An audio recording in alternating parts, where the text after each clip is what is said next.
Hello everyone, here is Afra Siab. Today we are going to solve Cambridge IGCSE Physics Paper 2 Multiple Choice Extended held on May-June 2019 and paper code is 0625 with variant 23. So let's start from question number 1. Question number 1. Which quantity can be measured directly using a micrometer screw gauge? Option A. Area of the sheet of paper. B. The mass of the sheet of paper. C. Thickness of the sheet of paper. D. Volume of the sheet of paper. So basically micrometer screw gauge is used for the measurement of the thickness of a sheet of paper. So C option is correct. Question number 2. A brass ball and a feather are released at the same time. On Earth, the ball reaches the ground first. On the Moon, they reach the ground at the same time. What is the explanation for this? Option A. Both weight the same on the Moon. B. Both weight less on the Moon. C. There is a greater air resistance on the Moon. D. There is no air resistance on the Moon. First of all, we have brass ball and feather. When both of these are released on the Earth, the ball reaches the ground first as compared to feather, because feather is light and the mass of brass ball is greater as compared to feather. On the Moon, both of these reaches at the same time to the ground. This is because of the reason that there is no air resistance on the Moon. So both of these take the same time to reach the ground. So option D is correct. Question number 3. A heavy metal ball falls vertically downwards through air past 4 equally spaced levels J, K, L and M. There are 4 levels, level J, K, L and M, and there is a metal ball that is falling vertically downwards. The time taken to fall from one level to next level are measured. Where is the speed of the ball greatest and which time is shortest? Here we have described two things, where the speed is largest and where time is shortest. As the metal ball is falling vertically downward, its speed goes on increasing. It increases till at the end. When it is in between the level L and M, its speed is largest. When the speed is largest, we know that V is equal to D over T. When the speed increases, distance also increases. We can simply say that body covers large distance in small interval of time. When the speed is larger, it means that here the time should be shorter. So between the level L and M, the speed is largest but the time is shortest. Now we see the options. Speed is greatest between, time is shortest between. There are different levels shown. Option A, J and K, J and K. B, J and K, L and M. C, L and M, J and K. D, L and M, L and M. We see here the level L and M. So only option D is correct.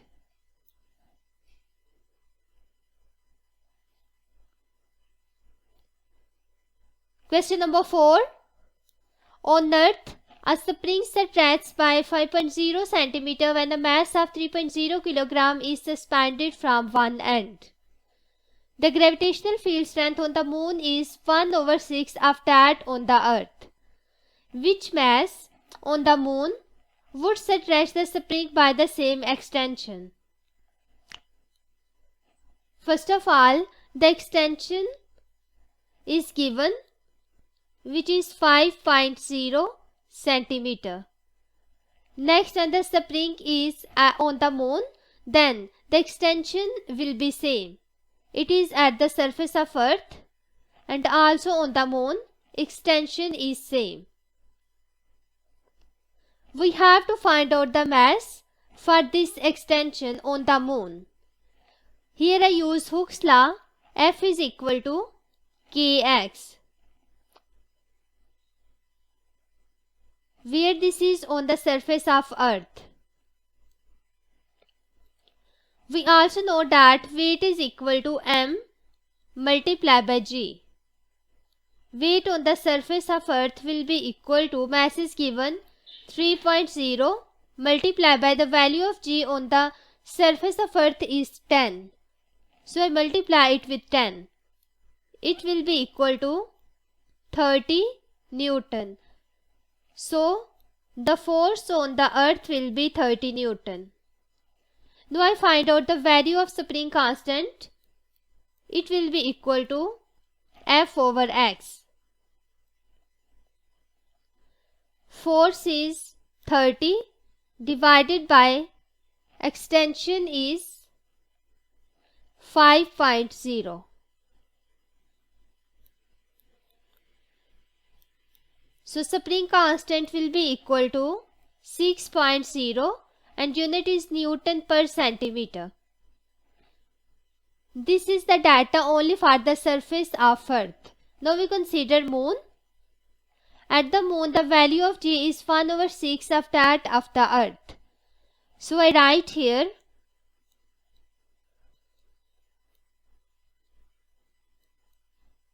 this is basically equal to mass cross value of g. This is according to Newton's second law of motion. F is equal to ma. Now I use Hooke's law. F is equal to kx and this is for moon. From here k will be equal to F over x. Now I am going to put values of F from this equation.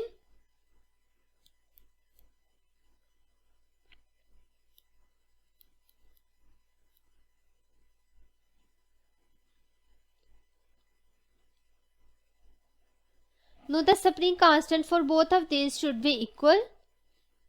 I compare equation 2 with 3.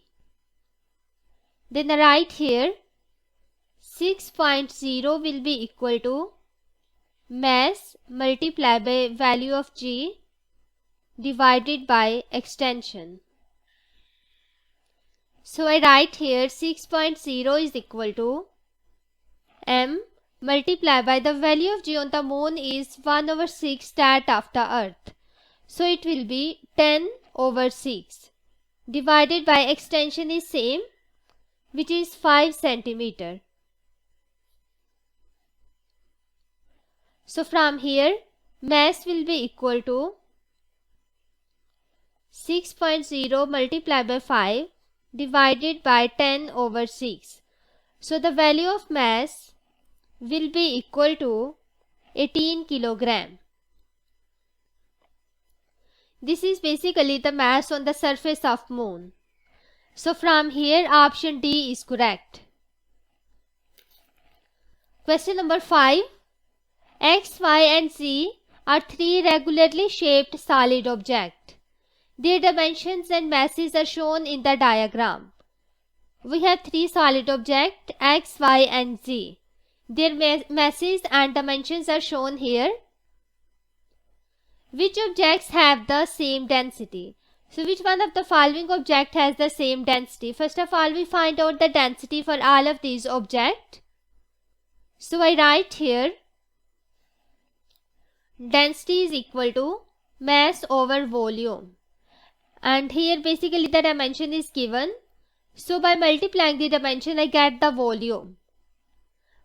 For the object X, it will be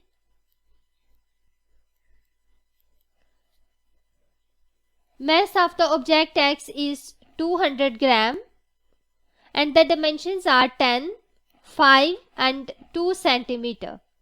So I write here 200 divided by 10, 5 and 2. So the density for the object x will be equal to 2 gram per cubic centimeter. Now for the object y, I write same formula. Density for y is equal to my over vy. Mass is again given 200 gram and dimension is 6 centimeter, 4 centimeter and 3 centimeter. So I write here 200 divided by 6 multiplied by 4 and 3.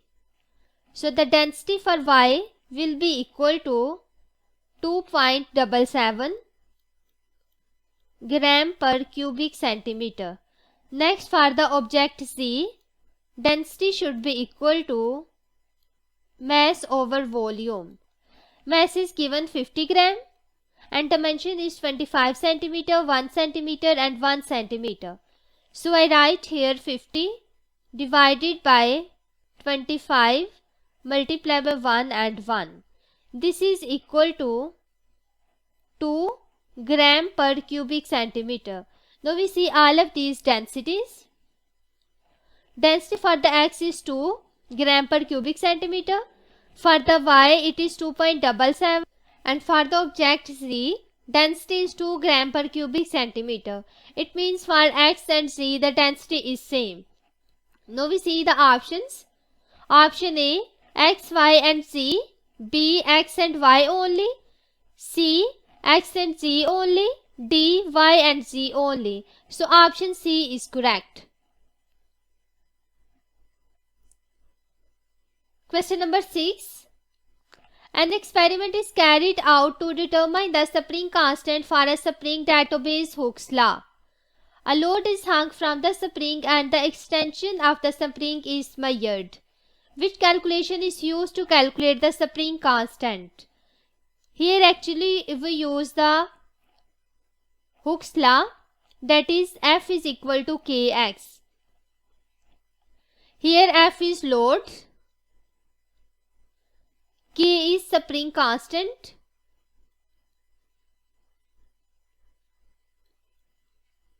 and X is extension.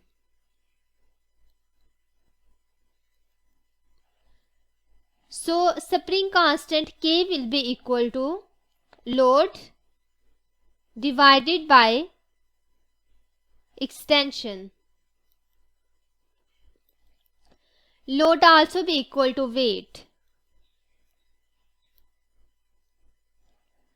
So from here we see the options. A extension over mass, this is incorrect. B extension over weight, this is basically equal to 1 over K. So this is also incorrect. C mass over extension, incorrect. D weight of the load over extension. So D option is correct. A car is driven from rest on a long straight road. The car engine exerts a constant driving force. The diagram shows the horizontal forces acting on the car. The resistive forces are proportional to the speed of the car. Why does the car eventually reach a maximum speed? Option A. The resistive force decreases to make the acceleration of the car negative. B. Resistive forces decrease to make the acceleration of car 0. C. The resistive forces increase to make the acceleration of a car negative. D. The resistive forces increase to make the acceleration of the car 0. First of all, it is given that the resistive forces increases with the speed of the car. So when the speed of car increases, resistive forces also increases. A time comes when driving forces is equal to resistive forces. At that time, the acceleration of the body is equal to 0. When the acceleration is equal to 0, the speed is constant. So the resistive forces increases in order to make the acceleration 0. So from here, option D is correct. Question number 8. A beam of weight 6.0 Newton is suspended from the two strings P and Q.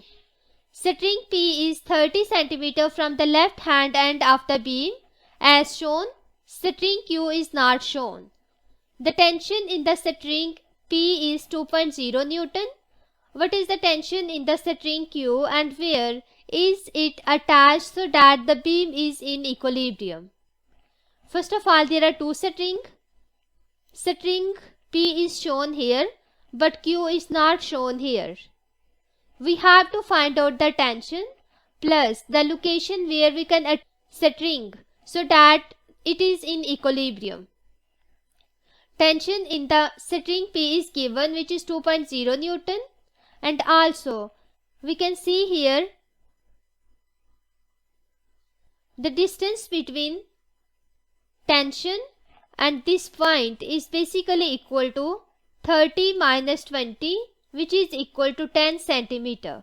To keep the beam in equilibrium, the new value of the tension and the distance from the left hand end of the beam of string Q should satisfy the condition that the total clockwise moment will be equal to anti-clockwise moment. I write here clockwise moment must be equal to anti-clockwise moment.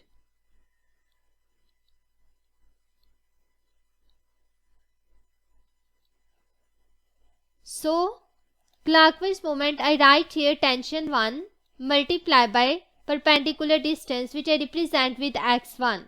For anti-clockwise, here it is tension 2 multiply by x2. Here T1 is basically for the string P, while the TQ is for string Q. Now we see the options here. Option A, 4.0 Newton at 10.0 cm from the left hand of the end. It says that from the left hand, the string Q should be at 10 cm. This distance should be equal to 10 cm. So what will be the remaining distance? It also be equal to 10 cm. It means that the string Q is at this location according to option A. Now the tension in the string P is 2.0 multiplied by its distance is 10 cm, which is given here. It will be equal to, so in the option A, T2 is 4.0 multiplied by distance is 10. So here 20 is equal to 40, which is not correct. It means that the clockwise moment is not equal to anti-clockwise moment. So option A is incorrect. Now we see the B. Again the clockwise moment remains same, which is 20. It will be equal to anti-clockwise. Here it is given that 4.0 Newton. It means that tension is 4.0 Newton at 15.0 cm from the left hand end. So here the distance is 15 cm.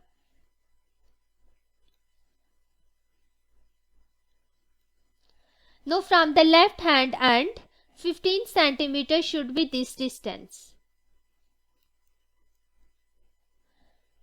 If the string Q is here, we have to find out the perpendicular distance of the string Q from this point. So this distance will be equal to 5 cm. So I write here 4.0 multiplied by 5.0, which is equal to 20, and the unit is Newton centimeter. Now 20 is equal to 20. It means that clockwise moment is equal to anti-clockwise moment. So B option is correct. We can also check the others. In the C option, tension is 6.0. I write here clockwise moment is equal to 20 and it will be 6.0 multiplied by 10, which is equal to 60. So 20 is not equal to 60, due to which the option C is also incorrect. For the option D, 20 will be equal to tension is 8.0 multiplied by distance, here it is given 7.5 centimeter from the left hand end. It means that from here the distance is 7.5 centimeter. What will be the remaining distance? It will be 20 minus 7.5, which is 12.5 centimeter. So I write here 12.5, and this is equal to 100. It means that 20 Newton centimeter is not equal to 100 Newton centimeter. So option D is also incorrect. Only the correct option is B. Question number 9.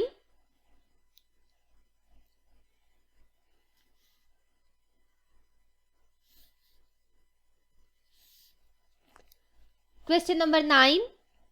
How is momentum P calculated in terms of the mass of the body and its velocity V, and what type of the quantity is P?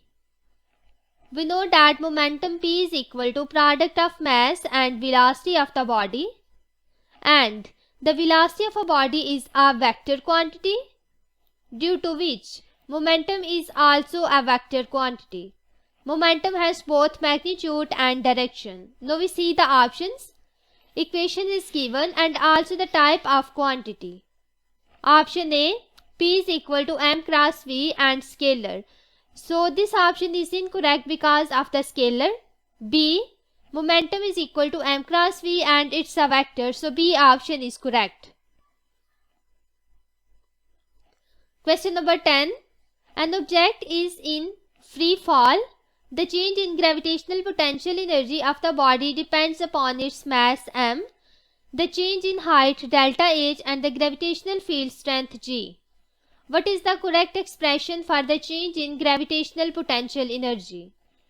So gravitational potential energy basically depends on height. So gravitational potential energy will be equal to mass g multiplied by height. So option A is correct. Question number 11. A machine is very efficient. What does this mean? Option A, it produces a large amount of power. B, it uses very little energy. C, it wastes very little energy. D, it works very quickly. When the machine is efficient, it means that output power is equal to input power. There is very small wastage of energy. It means that option C is correct, which shows that it wastes very little energy. Question number 12. A box is pulled along a floor by a force of 3.0 Newton. The frictional force acting on the box is 1.0 Newton as shown. So 3.0 Newton force is acting towards right, while the 1.0 Newton is acting towards left. How much kinetic energy does the box gain in moving 2.0 meter? So what is the kinetic energy here? We know that kinetic energy is equal to half mv square. In order to find out the kinetic energy, we have to know about the mass and velocity, but we don't know about the mass and velocity. We just know that force is given and the distance is also given. So kinetic energy is basically equal to work done by the box. This is according to work energy principle. So work is basically the product of force and distance.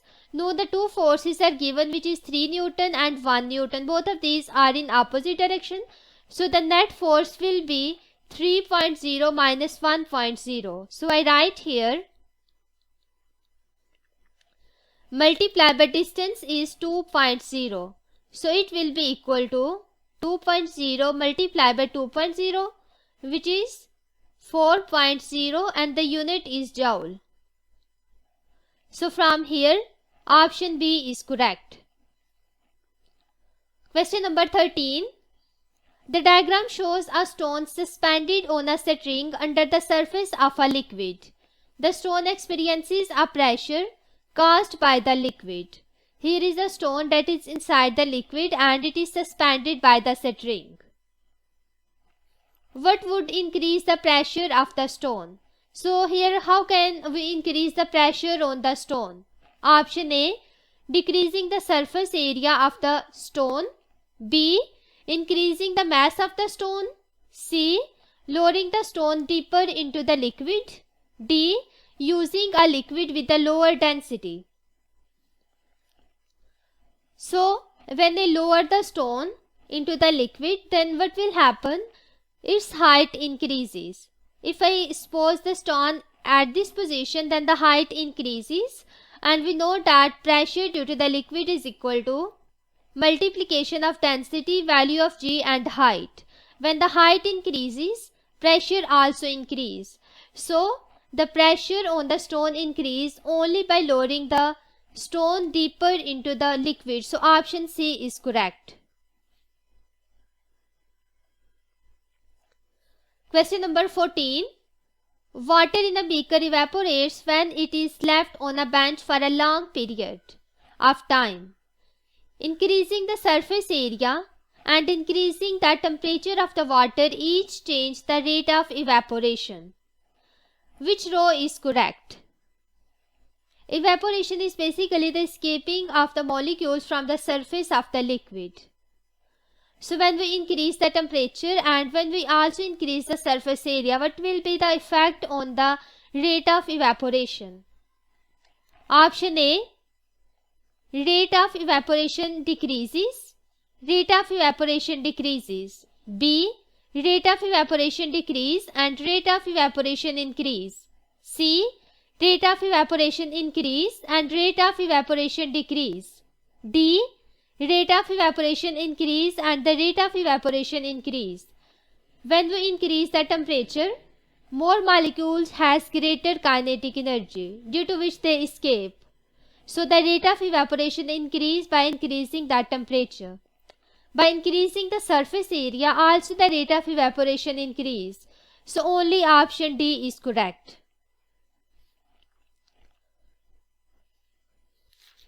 Question number 15. A night storage heater contains a large block of water that is heated electrically during the night. During the day, the block cools down, releasing thermal energy into the room. Which thermal capacity and which nighttime temperature increase will cause the most energy to be stored by the block? Thermal capacity of the block, nighttime temperature increase. So first of all, the temperature of the night should be larger to heat the block strongly, and the specific heat capacity of the block should be larger, because the specific heat capacity will make the capacity of containing the heat of the block high. So the thermal capacity of the block and nighttime temperature both should be larger. So option A is correct. Question number 16. 100 gram of water at 25 degrees C is poured into an insulating cup. 50 gram of ice at 0 degrees C is added to the water. The water is stirred until the temperature of the water has fallen to 0 degrees C. 18 gram of ice remains unmelted. The specific heat capacity of the water is 4.2 joule per gram per degree C. Which value does this experiment give for the specific latent heat of fusion of ice? So here basically we have to find out the value for the specific latent heat of fusion of the ice. Here I use the concept that the heat lost by the water should be equal to the heat required for the fusion of the ice. So I write here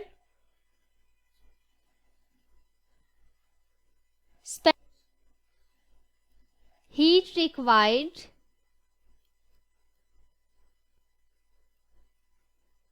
for latent heat of fusion of ice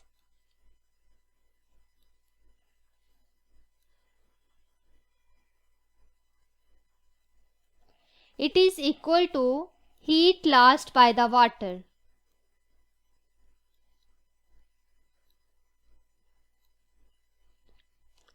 Now we use here formula that heat in term of the latent heat of fusion is M and L.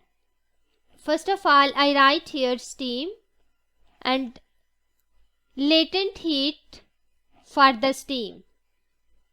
It will be equal to specific heat capacity for the water, mass of water and change in temperature. So it will be equal to latent heat of fusion of ice multiplied by the mass. First of all, it is 50 gram and then 18 gram of ice is unmelted. So it will be 50 minus 18 gram. It will be equal to the specific heat capacity for the water is given, which is 4.2 multiplied by the mass of water is 100 gram and change in temperature will be 25 degrees C minus 0 degrees C, which is equal to 25. So L will be equal to 4.2 multiplied by 100 and 25 divided by 50 minus 18. It will be equal to 328.12 joule per gram, and this is equal to 330 joule per gram. Now we see the options. Option B is correct. Question number 17. Why does the metal rod conduct thermal energy much better than a similar sized plastic rod? We have two rods. One is metal rod and other is plastic rod. Metal rod conduct larger amount of thermal energy as compared to the plastic rod. We have to explain its reason. Option A. The molecules in the plastic are much closer together than the atoms in the metal. B. The molecules in the plastic are much larger than the molecules in the metal. C. The molecules in the plastic are much more tightly held together than the atoms in the metal. D. The molecular structure in the plastic contains no free electrons, but the metal has free electrons. In the metal, the conduction takes place only due to the free electrons. Metals has free electrons, while the plastic do not have free electrons, due to which the metal rod conduct larger thermal energy as compared to the plastic. Only D option is correct. Question number 18. The metal surface of the kettle is hot. What happens to the cool air outside the kettle when it comes into contact with the hot kettle? Option A. The density of the air decreases and the air falls. B. The density of the air decreases and air rises. C. The density of the air increases and air falls. D. The density of the air increases and the air falls. So first of all, I have this kettle and its temperature is larger. When the heat from the kettle comes into the surrounding, first of all, surrounding is full with the cool air. When the heat inside from the kettle comes outside, then the temperature change, due to which there should be the density of the air decrease. When the density of the air decrease, it rise up. So only option B is correct. Question number 19. When water waves passing through a gap, they diffract. The diagram shows wavefronts approaching a narrow gap. In which diagram will the diffraction be least? We see the option A. In the option A, first of all, we measure the wavelength and the spacing between the barrier. So this is the wavelength, the distance between two wavefronts, and this is basically the separation, which is represented by D. Now here when we compare, the wavelength is larger as compared to spacing. It means that when this condition hold, there should be larger diffraction. So there will be large diffraction. In option B, we again see the wavelength and separation. Here again lambda is greater than d, so there should be larger diffraction.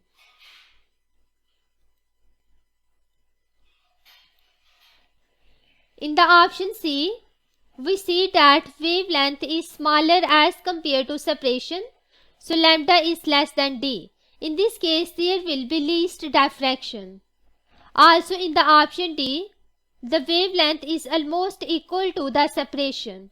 When this condition holds, there will be diffraction, but it is smaller as compared to the largest diffraction as it is in option A and B. So only C option is correct. Question number 20. Sound travels through the air at a speed of 340 meters per second. A sound generates sound waves at a frequency of 1.2 kHz. What is the wavelength of the sound wave? So here we have to find out the wavelength. Here V is equal to F lambda and wavelength is equal to V over F. Speed is given 340 and the frequency is given 1.2 kHz. This is basically equal to 1.2 into 10 to the power 3. So the wavelength is equal to 0.283 meter. Now we see the option. Option A 0.28 meter. So option A is correct. Question number 21. Which conditions are necessary for the light to be totally internally reflected? For the total internal reflection, which conditions are necessary? The incident light is in angle of incidence. Option A, less dense medium, less than the critical angle. B, the less dense medium, greater than the critical angle. C, the more dense medium, less than the critical angle. D, the more dense medium and greater than the critical angle. For the total internal reflection, the incident light should be in the more dense medium and the angle of incidence should be greater than the critical angle. So only option D is correct. Question number 22. A beam of light passes through a vacuum and then enters a liquid. The diagram shows the path it takes. The light travels through the vacuum at a speed of 3.0 into 10 to the power 8 meter per second. What is the speed of the light in the liquid? So basically we have to find out the speed of light in the liquid. In the figure we can see that here the angle of incidence and the angle of refraction is given. Now I use here Snell's law. N1 sin theta 1 is equal to N2 sin theta 2. Outside here is a vacuum, that is air, and it's a liquid. For the vacuum the refractive index is 1. I write here this is for vacuum and right hand side for liquid. So here will be 1 sin 40 degrees, it will be equal to N2 sin 25 degree. Here we have to find out the refractive index for the liquid. So it will be equal to sin of 40 degree divided by sin 25 degree. So refractive index is equal to 1.52. Now we know that refractive index is the ratio of C over V, where C is the speed of light in the vacuum and V is the speed of light in the liquid, and it is equal to 1.52. Now V will be equal to C over 1.52 and C is 3.0 into 10 to the power 8 divided by 1.52. So the value of V will be equal to 2.0 into 10 to the power 8 meter per second. Now we see the options. Option A 1.9 into 10 to the power 8 meter per second. B 2.0 into 10 to the power 8 meter per second. So option B is correct. Question number 23. An eclipse of the sun happens when the moon comes between the earth and the sun. Which statement is correct? Option A. Infrared radiation from the sun disappears before the visible light and the ultraviolet radiation. B. Ultraviolet radiation from the sun disappears before the visible light and infrared radiation. C. Visible light from the sun disappears before ultraviolet radiation and the infrared radiation. D. Infrared radiation, ultraviolet radiation and the visible light from the sun all disappears at the same moment. So basically option D is correct. All of these rays disappears at the same time. Question number 24.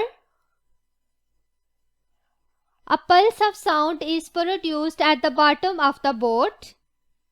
The sound travels through the water and is reflected from a shoal of fish. The sound reaches the boat again after 1.2 seconds. The speed of the sound in the water is 1500 meters per second. How far below the bottom of the boat is the shoal of the fish? So basically here we have to find out the distance, and here is the phenomena of echo. First of all, sound wave comes and it is also reflected back. So it covers a distance which is double of the distance. Now I use formula V is equal to 2D over T. From here D will be equal to V multiplied by T divided by 2. V is given 1500 multiplied by time is 1.2 divided by 2. So D will be equal to 900 meter. So this distance is basically equal to 900 meter. Option B is correct. Question number 25. Which statement about ultrasound is correct? Option A. It is a higher frequency than the audible sound and it is longitudinal wave. B. It is higher frequency than the audible sound and it is transverse wave. C. It is a lower frequency than the audible sound and it is longitudinal wave. D. It is lower frequency than the audible sound and it is a transverse wave. First of all, the ultrasound is longitudinal wave and its frequency is greater than the audible frequency. So only option A is correct, which shows that its frequency is higher and it's a longitudinal wave. Question number 26. A metal bar is placed inside a current carrying coil as shown in diagram 1. There is a small current in the coil. The bar holds a few nails as shown in the diagram 2. These are the nails that is attached with the ball. When there is no current in the coil, the nail drops off. Which row is correct?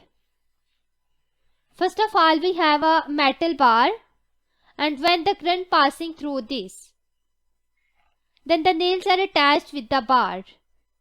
Without the current, there is no nail attached with the bar. Now we see the options.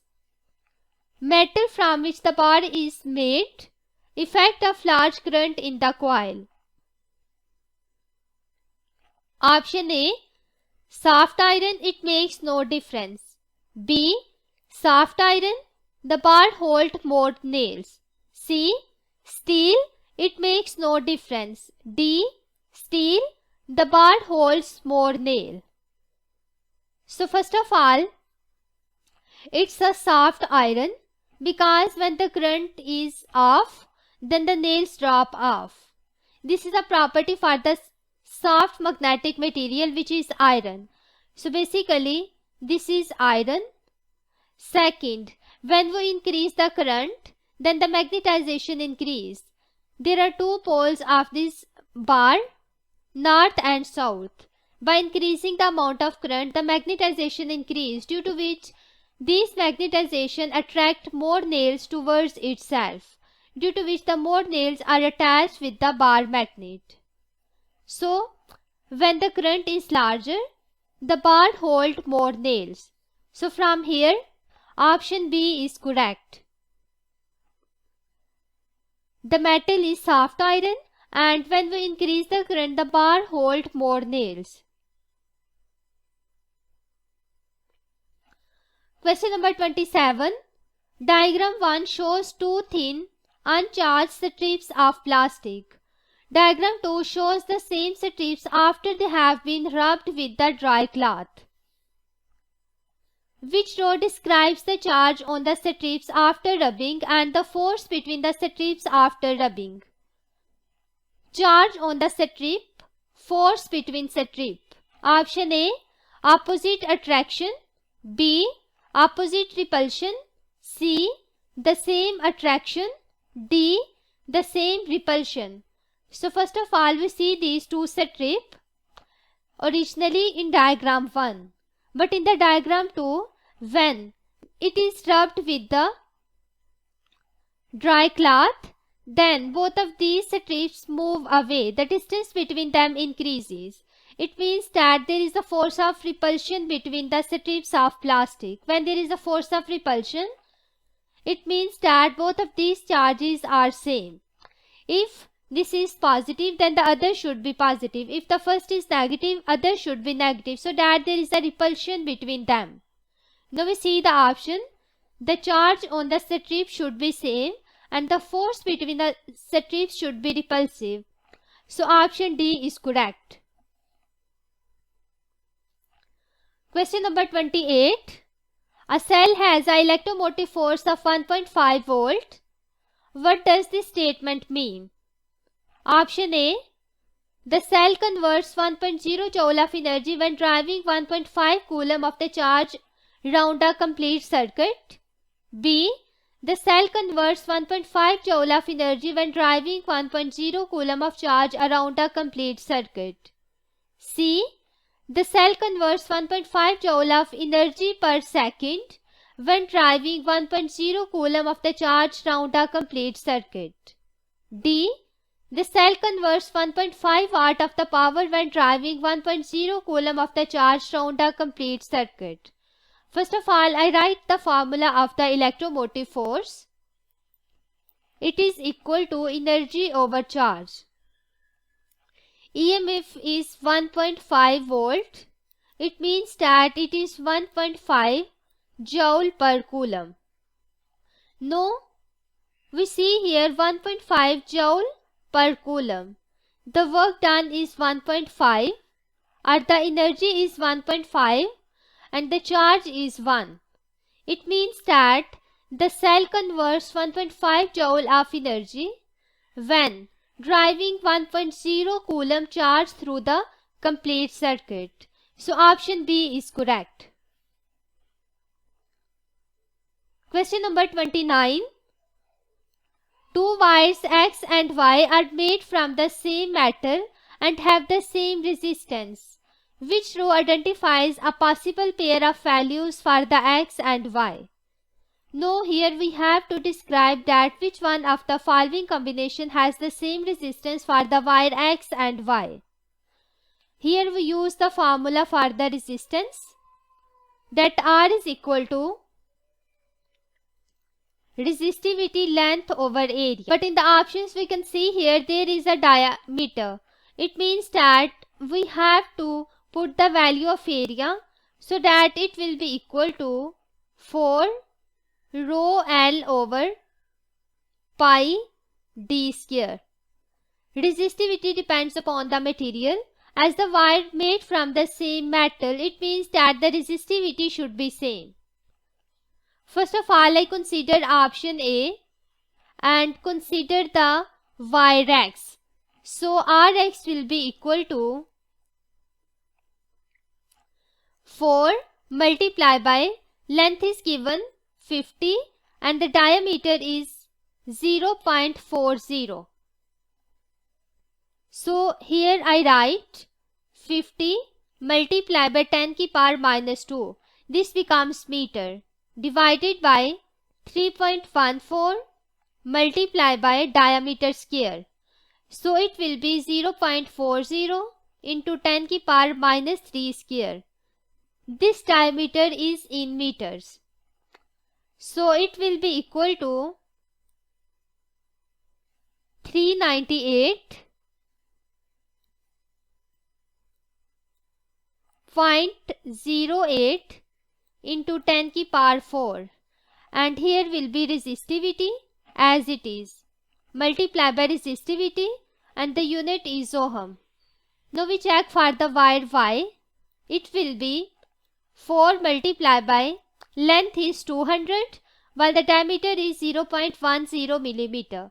So I write here 200 multiplied by 10 की power minus 2 over 3.14 into 0.10 multiplied by 10 की power minus 3 square.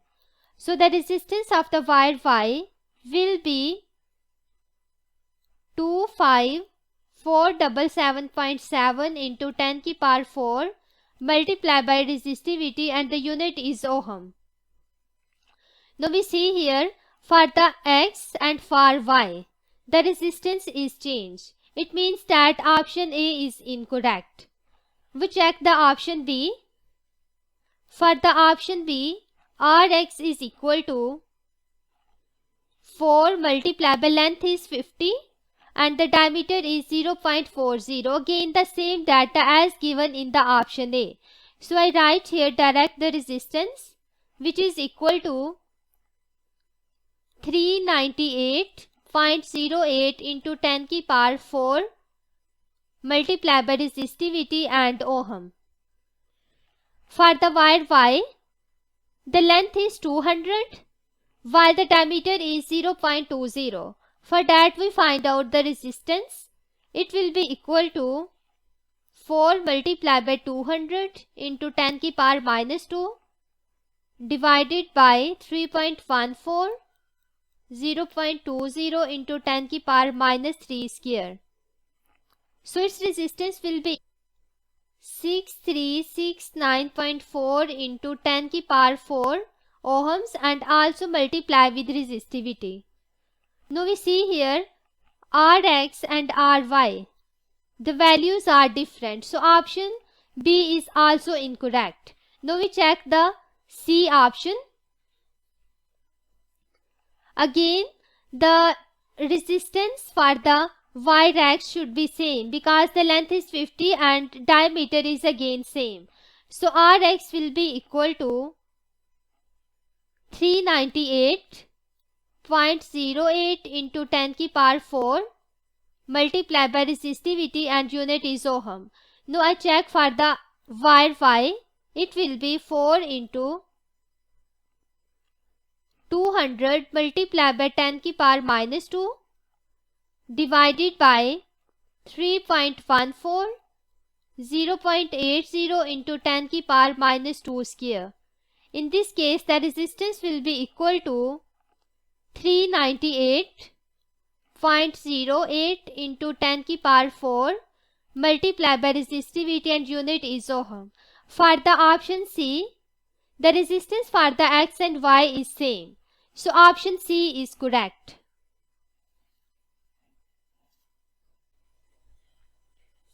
Question number 30. The diagram shows a circuit including a lamp, an electric bell and the three switches S1, S2 and S3. The lamp and the bell are not faulty. There are three switches S1, S2 and S3 and this is the lamp while there is a bell. The bell is ringing but the lamp is not lit. Which switches are closed?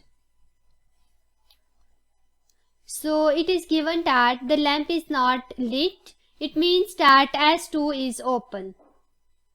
And bell is ringing. It means that S3 and S1 is closed. So S1 and S3 are closed. Here which switches are closed? So only option C is correct, which shows that S1 and S3 only. Question number 31. A lamp is to be connected in a circuit so that the potential difference across it can be varied from 0 to 6 volt. Which circuit would be most suitable? So here we have to vary the potential from 0 to 6 volt. We see the options. In the option A, there is a lamp that is connected across this. In the option B, we can see that there is a lamp, and also this arrow shows that by moving the arrow on this resistor, we can change the potential difference. So only B diagram is correct, which shows that arrow moves due to which the potential difference changes. Question number 32. A 12-volt battery is connected to a combination of 2.0 ohm resistors as shown. What is the current in the battery? Here we have to find out the current in the battery, and there are three resistors, 2.0 ohms, 2.0 ohms and 2.0 ohms. Both of these resistors, this one and this one, these are connected in parallel, and we have to find out the equivalent resistance. So I write here in the parallel combination, the total resistance is obtained by using this formula. So it will be equal to 1 over 2.0 plus 1 over 2.0.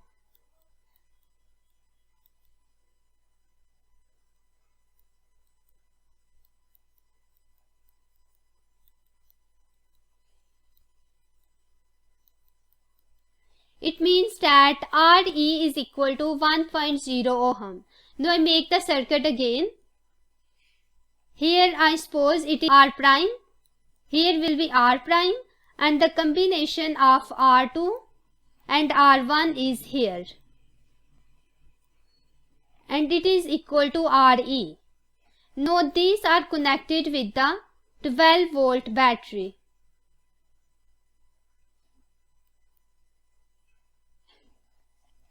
Now RE and R prime, these are in series. In the series combination, the total. Now we see here R prime and RE are connected in series, and in the series combination, the total resistance is obtained by using formula R prime plus RE. So it will be equal to 1.0 plus 2.0, which is equal to 3.0 ohms. It means that the resistance of the whole circuit is equal to 3.0, and also the potential difference is given, which is 12 volt. By using Ohm's law, V is equal to IR and I is equal to V over R. This R is basically the resistance of the whole circuit. So I put values here, 12 over 3.0. So the current will be equal to 4.0 amperes. So option C is correct. Question number 33. A student is designing a lighting circuit for a doll's house. He sets up two different circuits. Each circuit contains a 12-volt power supply and three identical lamps. Each lamp is designed to operate at the normal brightness when connected individually to a 12-volt supply. First of all, there are two circuits, circuit 1 and circuit 2. In both of these circuits, there is a power supply of 12 volt. Now we see the options. Which statement is correct? In the circuit 1, each of the lamp is at normal brightness. B. In circuit 1, if one lamp fails, the other lamps remain lit. C. In the circuit 2, if one lamp fails, the other lamp remains lit. D. In the circuit 2, the current from the power supply is less than in the circuit 1. So basically, first of all, we can see here in the circuit 1, all of these lamps are connected in series. But in the circuit 2, these are connected in parallel. In the option B, it says that if one of the lamp fail, in the circuit 1, if one of the lamp fail, then the other lamps remain lit. We know that in the series combination, there is only one path for the current to flow. So, when the one lamp fails, then the other also fails. There is no current passing through the whole circuit, so all of these goes off. B is incorrect. We see the option C. Now in the option C, the circuit 2, all of these are connected in parallel. If one of the lamp fails, the other lamps remain lit. There is no effect on the brightness of the other because there are more than one path for the flow of current. So only C option is correct. Question number 34. The combination of the logic gates shown has two inputs and one output. Which single logic gate is equivalent to this combination? First of all, here it is NOT gate. Again, this is NOT gate, while it is AND gate. Now I consider the inputs. I first suppose input is 0 and 0. So here is 0 and 0. When I apply NOT gate here, it changes into 1.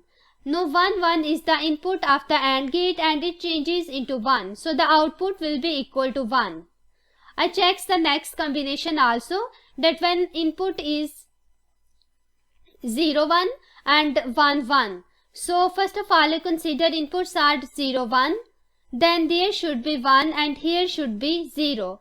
1 and 0 when combined by the AND gate, it gives 0 because in the AND gate only when both of the inputs are high, the output is high. Otherwise, the output is low. So the second combination is 0, 1 and here will be output 0. I check the last one combination, that is 1, 1. Now I consider input 1, 1. The output will be 0, 0, which is the output of NOT gate. Now 0, 0 when combined by the AND gate, here will be 0. Now I write here 1, 1, 0. This is input 1, this is input 2 and it is output. There is also one combination which is 1, 0. We also check this one.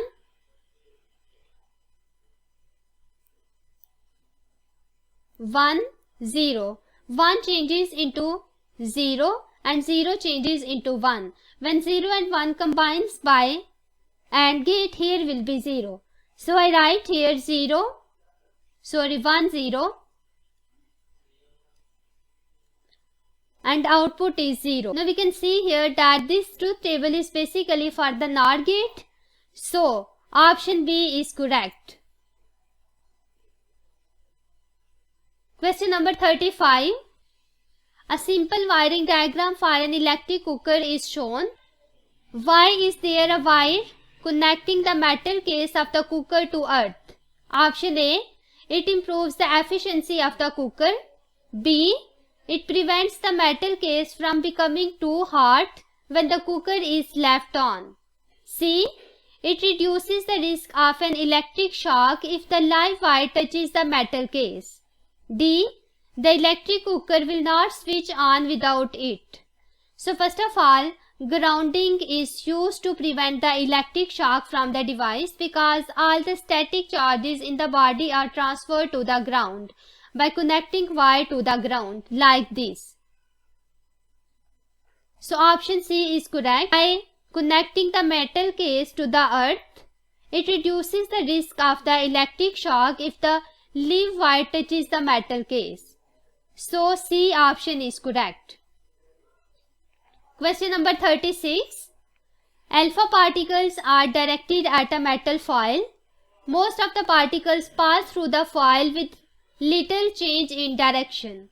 A small proportion of the particles are scattered back through a large angles. What does this evidence suggest about the structure of an atom? Option A. It consists of a charged center much smaller than the size of atom and with little of the mass of atom. B. It consists of a negative charge the size of the atom containing small positive charges scattered through it. C.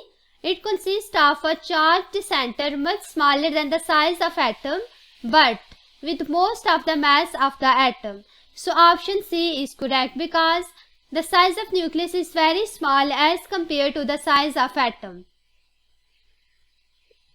Question number 37. A conductor carrying a current is placed in a magnetic field. In which direction does the force on the conductor act? First of all, here is the conductor and current is flowing in downward direction. This is the direction of the current and the magnetic field is from north to south pole. Here we have to find out the direction of the force. I use right hand rule.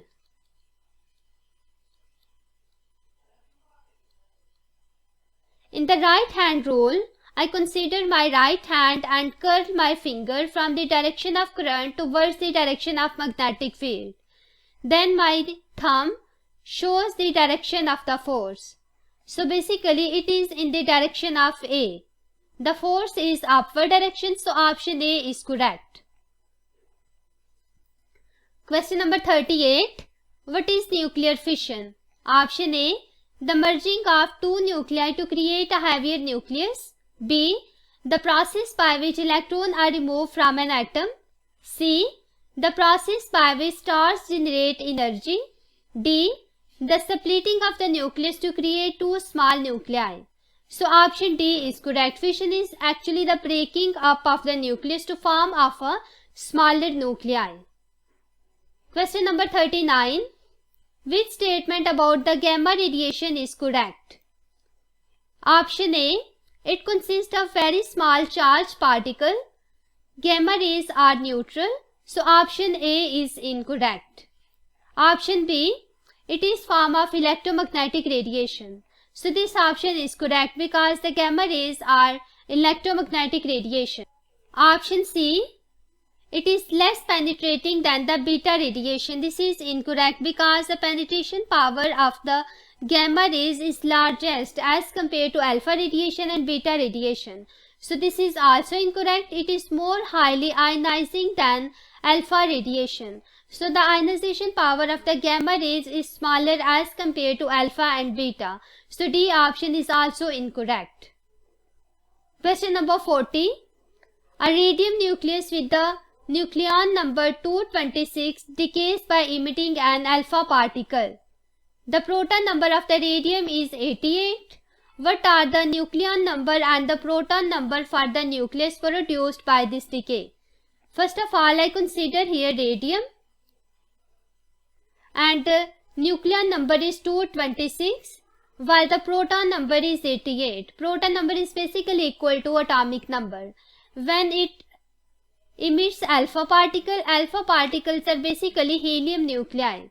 Here is 4 and 2 plus the new nuclei, consider it X, and here I write A and B. Basically I have to find out the value of A and B. First of all, I balance the atomic number and atomic mass on both sides. I consider atomic number, that is also equal to number of protons. On the left hand side of the arrow, it is 88, which is equal to 2 plus A. So from here A is equal to 88 minus 2, which is 86. Next is nucleon number. On the left hand side, nucleon number is 226. Here is 4 plus B. So B will be equal to 226 minus 4, 222. No, the symbol is 222 and here it is 86. We see the options. Option A, 222 is the nucleon number and proton number is 86, which is true. So option A is correct.